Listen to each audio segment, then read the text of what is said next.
माँ का श्राद्ध एक भावुक कथा। बचपन से हम सुनते आते हैं कि माँ बाप के चरणों में स्वर्ग होता है।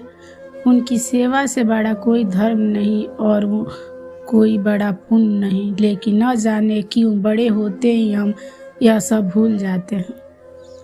दीदी याद तो है ना, कल माँ का श्राद्ध है। हमने बड़ी पूजा रखी है उनकी आत्मा की शांति के लिए, इसलिए आपको सपरिवार साथ आना ही है। सीमा अपनी ननद कोमल को फोन पर कहती है। तभी कोमल अपनी भाभी को बोली, मैं नहीं आ सकती, आपको तो पता ही है कि उनको छुट्टी नहीं मिलेगी। अरे दीदी ऐसे कैसे, माँ के जमाई और बेटी उनके श्राद्ध में नहीं आएंगे तो उनको शांति कैसे मिलेगी, इसलिए आपको आना ही पड़ेगा, बाकी मुझे कुछ नहीं पता। इतना बोलकर सीमा ने फोन रख दिया। इधर कोमल पुराने यादों में खो गई।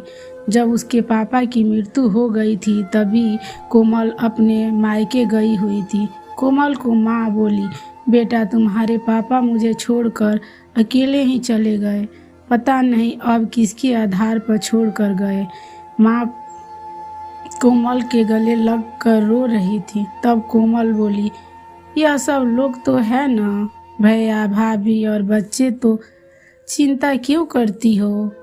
कोमल कई दिनों तक अपनी माँ के पास रह कर आई थी, लेकिन हमेशा ज़्यादातर फ़ोन पर ही बातें होता था। कभी कॉल पर तो कभी वीडियो कॉल पर बातें होता था। बेटा क्या बनाई तूने, एक दिन माँ वीडियो कॉल पर पूछा। माँ आलू की सब्जी और रोटी बनाई है, कोमल ने जवाब दिया। माँ बोली, अरे वाह। सब्जी का नाम सुनते ही माँ की आंखों में एक अलग ही चमक देखने के मिले जो कोमल को दिखी। तभी कोमल माँ को बोली, माँ तुम्हें खाने का मन हो रहा होगा तो भाभी को बोलो बना कर दे। कोमल हंसते हुए माँ से बोली।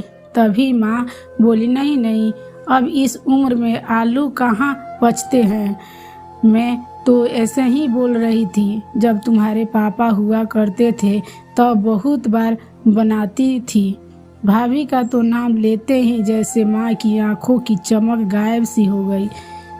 माँ ने कॉल रख दिया। माँ को क्या हो गया, ऐसे क्यों बोल रही थी वह, सब ठीक तो होगा ना।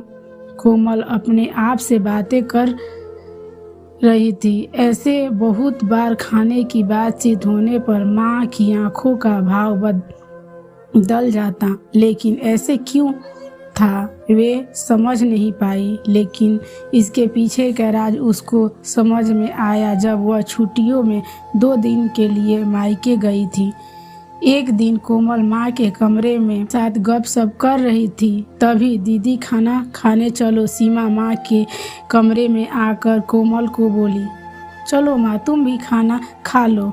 कोमल उठते हुए बोली, अरे दीदी नहीं नहीं, माँ को क्यों तकलीफ देना, वह यहीं पर ही खाना खा लेगी, आप चलो। सीमा बोली, लेकिन भाभी, लेकिन कुछ नहीं दीदी, आप चलो, माँ के घुटने में दर्द होता है इसलिए माँ कमरे में ही खाना खाती है। सीमा स्पष्ट रूप से बोली, तो फिर भाभी मेरा भी खाना यहीं पर लाओ, हम दोनों साथ में खाना खाएंगे, ऐसे कोमल अपने भाभी को कहती है। इस पर सीमा कुछ नहीं बोल पाई, लेकिन कोमल को साफ तरीके से समझ में आ गया कि सीमा को यह सब पसंद नहीं आया। वह चुपचाप वहाँ से निकल गई और थाली में पूड़ी, सब्जी, रायता, अचार लेकर आई और माँ के लिए खिचड़ी। माँ यह क्या है, तुम यह सब नहीं खाने वाली हो क्या, कोमल माँ को बोली।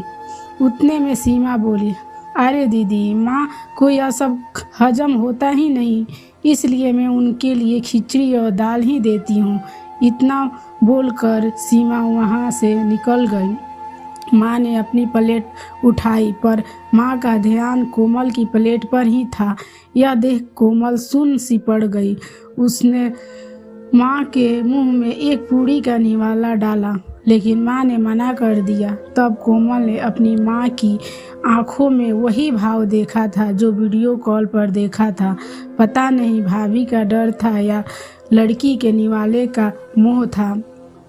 तब भी कोमल ने पूरा खाना माँ को खिलाया और खुद खिचड़ी खाने लगी। 2 दिन कोमल वहीं पर थी और कोमल माँ को उसी प्लेट का खाना खिलाती और खुद खिचड़ी खाती। ऐसे 2 दिन तक चला। माँ के बहुत मना करने के बाद भी कोमल मात्र जिद में माँ को खाना खिलाती। वह बोली, भैया मैं कुछ दिनों के लिए माँ को अपने घर ले जाती हूँ। घर जाने से पहले कोमल ने अपने भाई तन्मय को पूछा। वह बोला, क्या तुम्हारा दिमाग खराब हो गया है? लोग क्या कहेंगे? बेटा माँ को तकलीफ देता होगा, इसलिए माँ अपनी बेटी के घर रहती है।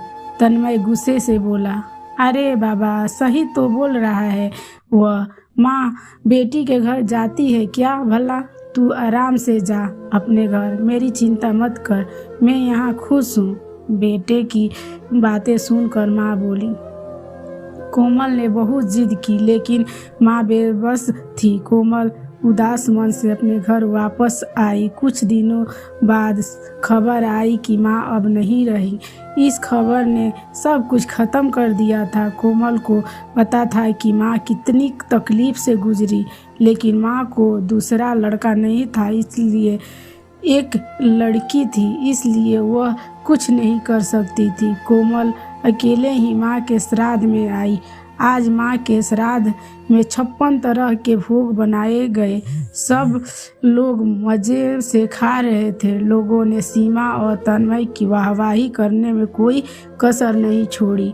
दुनिया में सबसे अच्छा बेटा और सबसे अच्छी बहू कह रहे थे। उन्होंने माँ को गुजर जाने के बाद इतना विचार कर रहे हैं, तो माँ जिंदा थी तब कितनी सेवा की होगी दोनों ने। कोमल दुखी होकर माँ की तस्वीर की तरफ देख रही थी। तभी दीदी चलो आप भी खाना खा लीजिए, सीमा कोमल को बोली, जो माँ के रूम में माँ की तस्वीर सीने से लगा कर रो रही थी। वह बोली, नहीं भाभी मुझे नहीं खाना। लेकिन क्यों? आप नहीं खाना खाओगी तो माँ की आत्मा को कैसे शांति मिलेगी? सीमा कोमल को बोली, भाभी जिस खाने के लिए मेरी माँ जब जिंदा थी तब तरसती थी, उसे मरने के बाद दे रही हो तो वे कैसे तृप्त होगी? सोच कर देखो एक बार। आज आपने पकवानों का ढेर लगाया है। माँ जिंदा थी तब आपने उनकी मनपसंद खाने के 2 निवाले खिलाए होते तो माँ वैसे ही तृप्त हो चुकी होती। वही माँ का असल में श्राद्ध कहलाता। यह तो भी हो रहा है, वह सिर्फ एक दिखावा है। इसकी वजह से माँ कैसे तृप्त हो पाएगी? और जो घर से मेरी माँ अतृप्त होकर चली गई, वह घर से मैं कैसे खाना खा सकती हूँ भला? कोमल चीड़ कर सीमा से बोली। तभी वहाँ पर तन्मय भी आ गया। भगवान की लाठी में आवाज़ नहीं होती है भैया भाभी, वे जब भी किसी पर पड़ती है ना तब जख्म बहुत गहराई तक और न भरने वाली होती है। आप माता पिता हो, लेकिन मैं भगवान से दुआ करूँगी कि आप जब तक जिंदा हो तब तक आपको अतृप्त न रखें। माँ ने तो अपना वनवास भोग कर कहीं नया जन्म लिया होगा, लेकिन आपकी ज़िंदगी बहुत बड़ी है। कोमल यह सब बोलकर माँ की तस्वीर लेकर चली गई। पीछे सीमा और तन्मय की गर्दन शर्म से झुक गई।